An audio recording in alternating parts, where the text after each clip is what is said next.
Hello, everyone.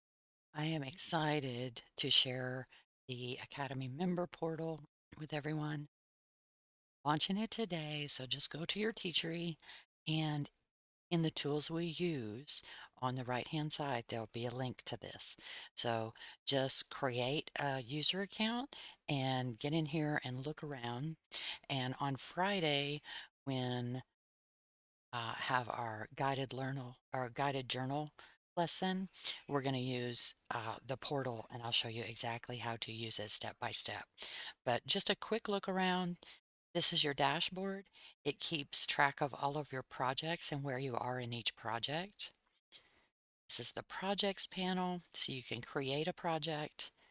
Collections, you can create a collection and you can add projects to collections, so you can keep everything together that's for your collection. And that's easier to make bundles and things. And then our quick launch is a launch to all of our tools very easily all in one place. Resources, this is going to be, our prompt guides, our workbooks, our all of that kind of thing. And then in the future, portfolio is going to be where you can list all of your products. So, but let me just go through and show you just a tiny bit. I'm going to create a project and I'm just going to call it Guided Journal because that's what we're going to be doing. So I'm going to choose the product type as journal and the status is planning because we're in the planning stage, and I'm just going to create the project. Now, when I click on that project, it takes me to the creator workspace, the tool pipeline. This is like the overall life cycle of creating the uh, product. So we're going to start with Creative Studio and generate all of our images, get all of our images ready.